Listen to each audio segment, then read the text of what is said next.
de análisis político y entrevistas. Una mirada propia. Fuera de tiempo. Con Diego Genú. Hasta la medianoche. En Radio Voz 899.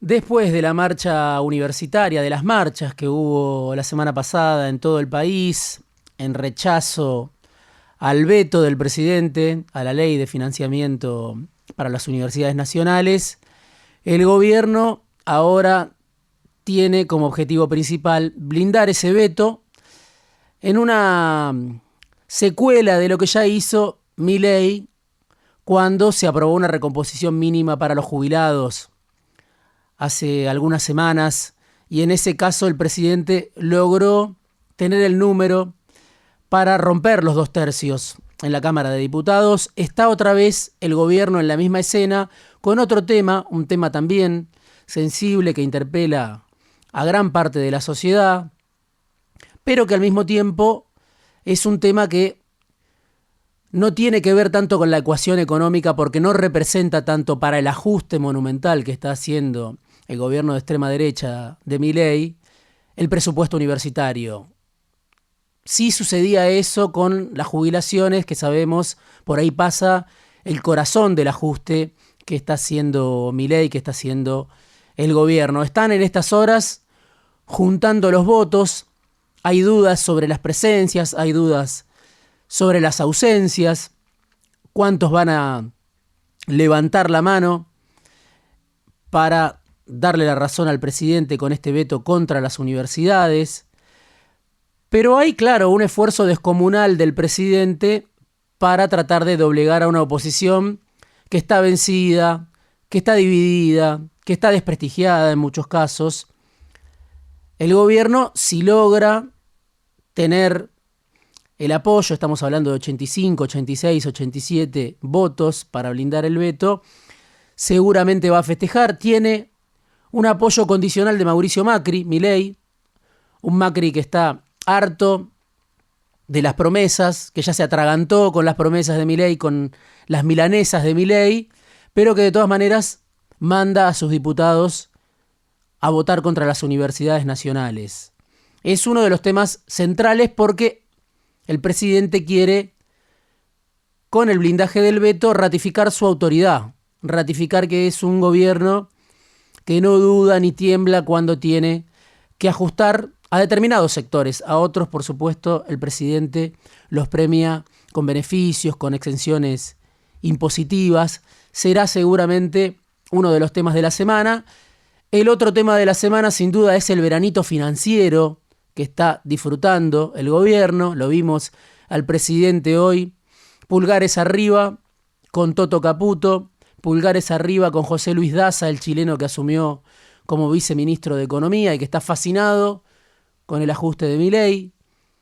Gran parte del equipo económico estaba hoy para esperar al presidente. Bueno, es parte del vamos ganando de un gobierno que ve cómo se desinflan los dólares paralelos, se reduce la brecha, baja el riesgo país.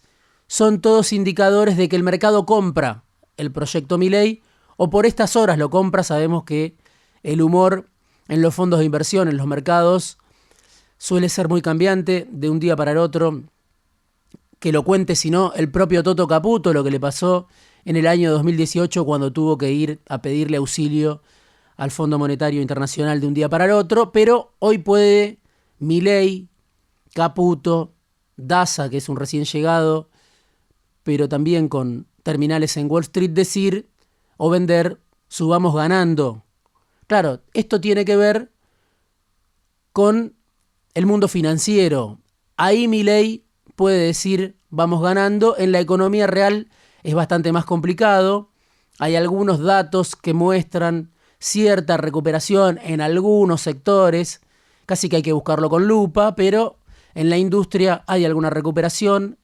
En la construcción, al contrario, los datos hablan de una recesión que se profundiza. Y así hay que mirar sector por sector, pero es una recesión interminable que se prolonga y que va mucho más allá de lo que en su momento el propio Milei había pronosticado. Nadie habla ya de la recuperación en B que vendía el gobierno. Y esto, claro, en una economía de salarios muy deprimidos, de plata que no alcanza, del consumo que se derrumba, de empresas que cierran, de destrucción de puestos de trabajo, de las changas que se vinieron abajo. Bueno, habla de una economía que está muy, muy, muy deteriorada, que por supuesto estaba deteriorada antes de Milei, pero que ya va para un año de recesión. En ese contexto el gobierno también va a tratar de vender esta semana, como parte de su vamos ganando, el dato de inflación. Hay que ver si está en línea con el 4% que marcó la Dirección de Estadísticas de la Ciudad de Buenos Aires, si está en línea con lo que dicen las consultoras, que hablan de que va a llegar alrededor del 3,5%, pero todo esto se da en el marco de un proceso de transferencia de ingresos muy violento que vino a ejecutar Milei, que vino a profundizar Milei. No hace falta ser ni un científico ni un investigador para darse cuenta de lo que está pasando. Lo muestran las estadísticas del INDEC la semana pasada, datos oficiales. En el segundo trimestre de 2024, el 10% más rico de la población concentró 19 veces más que el 10% más pobre de la población. La brecha era de 16. 16 veces ganaban el 10% más rico de la población por encima del 10% más pobre. Bueno, ahora pasó de 16 a 19 veces. Así se profundiza la desigualdad, el contraste, finalmente, la violencia que diferencia a los que están ganando con este proceso y a los que son los perdedores. Dato del INDEC también, del mismo informe. En el segundo trimestre de 2024, el 70% de la población ocupada ganaba menos de 550.000 pesos. Estamos hablando de un proceso de empobrecimiento general. Y aparece en este contexto una ciudad como San Pedro, que se convierte en noticia nacional, una ciudad muy particular, a mitad de camino con Rosario, en la zona núcleo, en la zona del agronegocio, donde hay grandes plantaciones de soja, donde fue uno de los epicentros del conflicto por la resolución 125. Claro, hace más de 15 años, los cortes de ruta los protagonizaban sectores, en muchos casos, de mucho poder económico, ligados al agronegocio, en ese conflicto que fue la gran derrota o la primera gran derrota del kirchnerismo. En esa misma zona, hoy vemos que un cuarto de la población está atada a un esquema Ponzi, a una estafa piramidal, lo que estamos viendo casi en cadena nacional. La plataforma Rainbowx, el negocio de la China y toda esa saga que, bueno, nos está hablando de otra manera que busca la sociedad casi con desesperación para mejorar sus ingresos, ganar plata fácil. Cada uno podrá describirlo de la manera que le parezca, pero alrededor de 20.000 personas en un pueblo de 70.000, 80.000 habitantes estaban metidos en esta estafa piramidal. Lo que habla, claro, de otras formas de progreso muy distintas a las que en su momento, bueno, formaron a muchas generaciones. Distinto camino del progreso, distinto al de las universidades, distinto al de estudiar, trabajar, progresar. Bueno, una estafa piramidal no es la primera, pasó en San Pedro y seguramente va a seguir la saga generando noticias, porque hay mucha gente involucrada en esta historia. Y en esa misma ciudad de San Pedro, que fue el epicentro del conflicto, o uno de los epicentros del conflicto con el campo, con el agronegocio, hace más de 15 años, vimos también imágenes que circularon porque volcó un camión, también en San Pedro, de manera casual o no, nos llegan las imágenes de un camión jaula que vuelca y vemos los videos de los vecinos que salen desesperados a faenar vacas, a tratar de quedarse con un pedazo de carne en esta Argentina donde, decíamos, hay 25 millones de personas bajo la línea de pobreza, según lo marca el INDEC. En la misma zona, una estafa piramidal y un grupo de vecinos que sale a faenar las vacas de un camión que se cae sobre la ruta, en la zona de Río Tala, entre San Pedro y Varadero.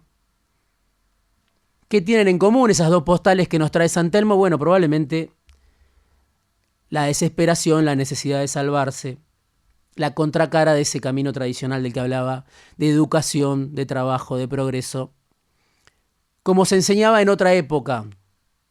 Tiene que ver estas imágenes que nos trae San Pedro, pero que se pueden reeditar en otros lugares del país, por supuesto, con el sálvese quien pueda, un sálvese quien pueda que también se promueve desde el corazón del poder, desde el gobierno de Milei.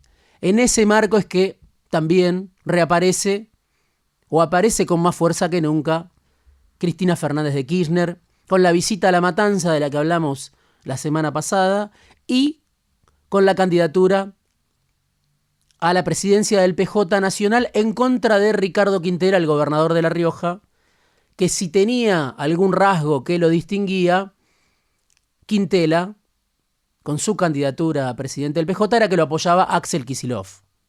Eso era lo más importante en un peronismo muy disminuido a nivel institucional. Quintela quería ser una de las nuevas voces, con una provincia endeudada, ajustada por el gobierno de Milei, que tiene un pleito en la Corte Suprema, que tiene su propia moneda, que tiene dificultades, que ahora tiene una sequía.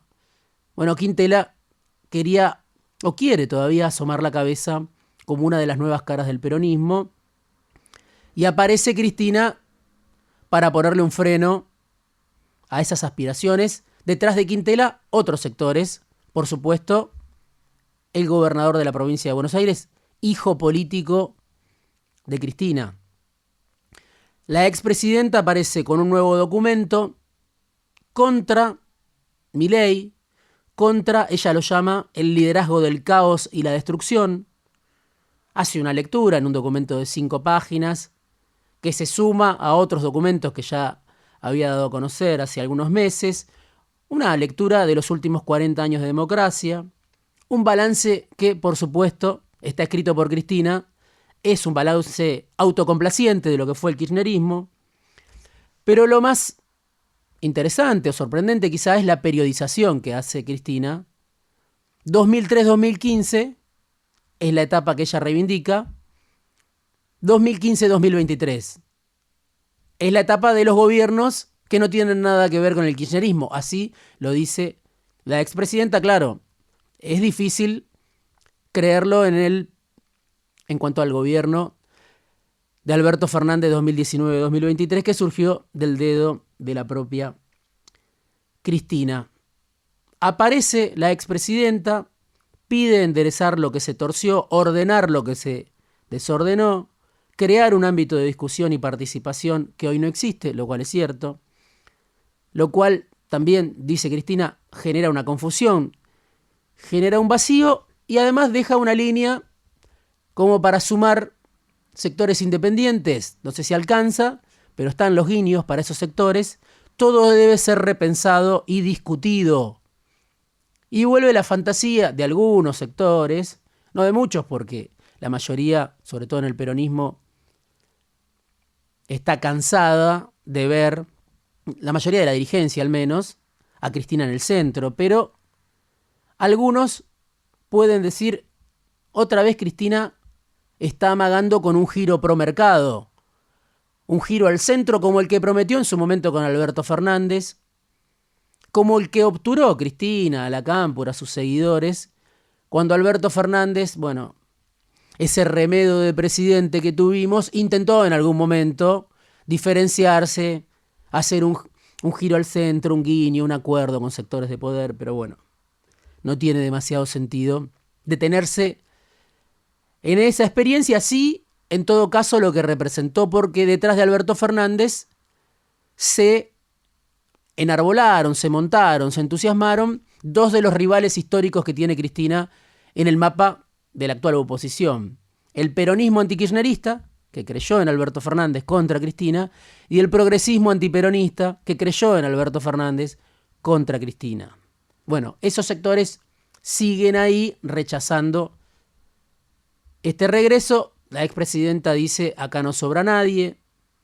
Dice que la unidad que ella puede liderar necesita dirección, necesita proyecto, y llama a un segundo trasvasamiento generacional, entusiasmada por el triunfo en algunas universidades que tuvo la Cámpora, el kirchnerismo. Con eso, con ese documento de 5 páginas, con esas definiciones, le alcanza y yo diría le sobra para pararse como la jefa de la oposición peronista, del peronismo realmente existente, porque claro, lo dice Cristina, el peronismo hoy a nivel institucional son 5 gobernadores y uno es Axel Kicillof en una provincia donde manda Cristina, o siempre mandó Cristina, o siempre se impuso la voluntad de Cristina, y estamos hablando de lo que viene sucediendo desde por lo menos 2010, cuando murió Néstor Kirchner, y uno podría decir desde 2003,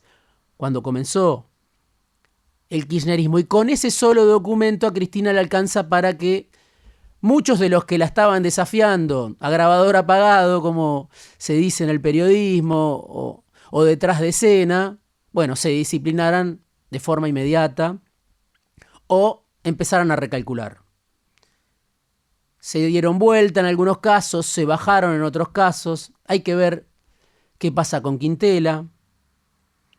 Pero es una película que ya la vimos.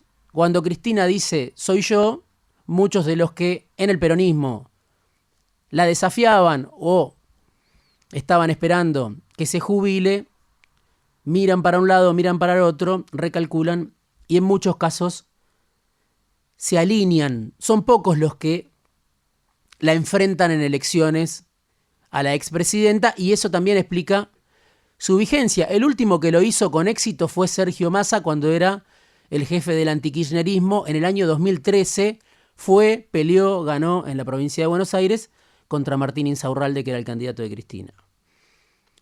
El último que lo quiso hacer pero no pudo hacerlo fue Florencio Randazzo, que ahora acaba de desafiliarse del PJ. Hace 7 años Randazzo quiso ir a pelear contra Cristina en la provincia de Buenos Aires.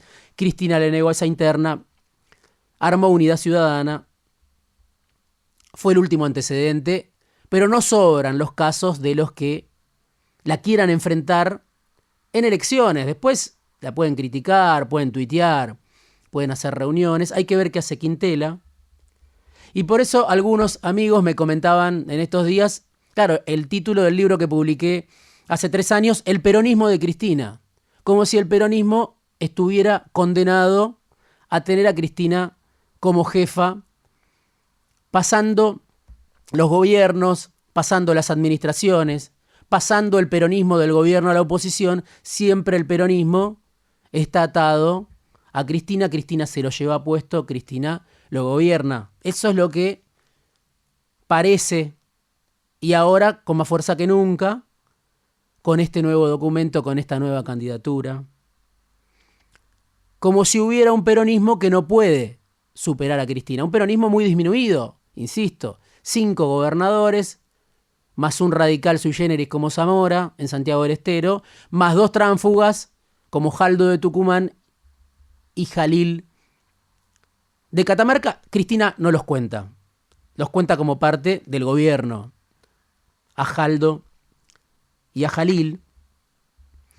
Y claro, la vigencia de la expresidenta, que pone de mal humor a mucha gente, a gran parte de la dirigencia del peronismo, se da en un cuadro que cada día se deteriora más. Estamos hablando de una vigencia que se mantiene, para bien, para mal, en una situación cada vez más difícil, con cada vez más gente bajo la línea de pobreza, con un gobierno que viene de fracasar, que surgió del dedo de Cristina, que integró el cristinismo, sin duda, en lugares centrales.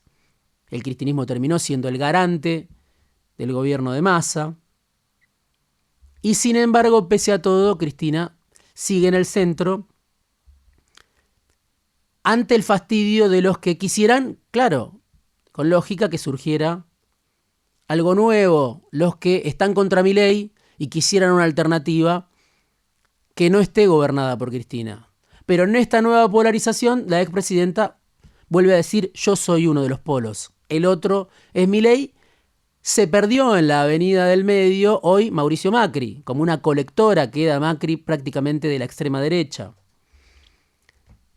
Y es muy difícil hacer lo que algunos intentan hacer desde hace tiempo: ignorar a la expresidenta, ignorar a Cristina. Claro, es muy difícil y es inviable, además, porque lo que hace falta en todo caso, para los que pretenden que la oposición tenga otra cara, es desafiarla, enfrentarla, superarla, ganarle alguna vez una elección. Hay que ver cómo se desarrolla esta interna en el PJ Nacional, que en algún momento Hugo Moyano dijo es una cáscara vacía. Bueno, Cristina pretende llenarlo de contenido, ignorar esta arremetida, este regreso, esta vocación de liderar. Claro, es casi como querer tapar el sol con las manos, ignorar que Cristina quiere seguir siendo la jefa del peronismo, porque, claro, el peronismo lleva 21 años gobernado por el kirchnerismo, colonizado, dirían desde el antikirchnerismo, por el kirchnerismo. Cristina lleva 14 años como único vértice de esa fuerza, como líder principal después de la muerte de Néstor Kirchner.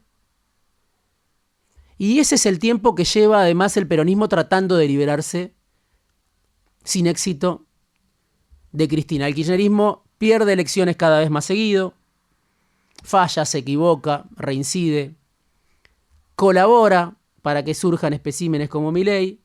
Muchas veces aparece atrapado por la nostalgia de esos años dorados kirchneristas que quedaron muy atrás, de esos años en los cuales Cristina decía el salario en dólares era el más alto de América Latina, el que tenía la Argentina.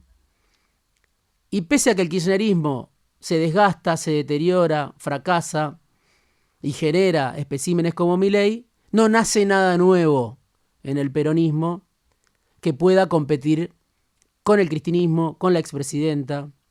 No nace nada con esa voluntad de poder. Como me decía en algún momento un dirigente muy cercano a Alberto Fernández, ella viene a 140 kilómetros por hora y si no te corres te pasa por arriba. Así me lo decía alguien que planteaba un enfrentamiento hipotético de Alberto con Cristina. O como me decía también otro dirigente que en su momento fue parte del kirchnerismo y después rompió, para describir a Cristina, a la Cámpora, a sus seguidores: es gente que vive para eso. No va al cine, no sale a comer, no se junta con nadie si no es para hablar de política. Bueno, con esa vocación de poder, con esa dedicación, con esa voluntad de poder, no hay nadie hoy que aparezca, por lo menos a esta hora, para enfrentar a Cristina.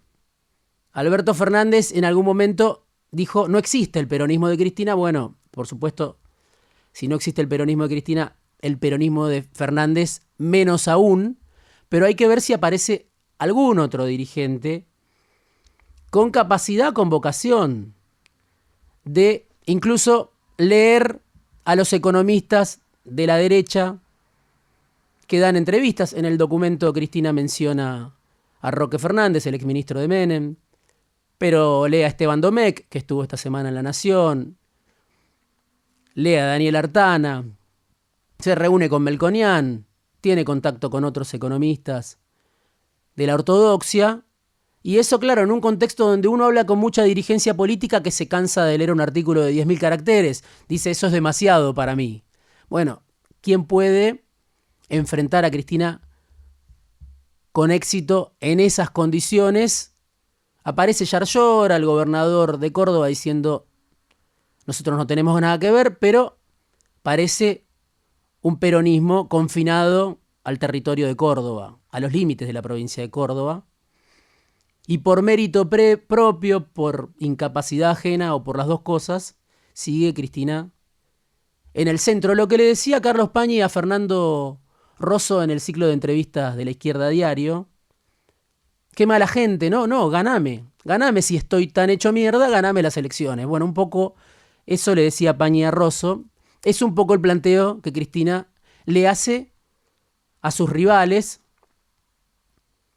Y hay que recordar a Menem, después del estallido de la convertibilidad, de los 39 muertos, de 10 años de gobierno, tampoco se quería ir Menem del poder. Fue candidato, salió primero, se fue del balotaje. Tuvo que venir Duhalde buscando un candidato que le pusiera freno a Menem, fue Kirchner. Después tuvo que aparecer Kirchner frente a Menem, Kirchner frente a Duhalde, para que viéramos un nuevo liderazgo emerger en el peronismo. Desde esa época que no hay nuevos líderes en el peronismo. Lo particular es que por primera vez, ahora Cristina aparece desafiando a un hijo político, que es Axel Kicillof, que está en un dilema.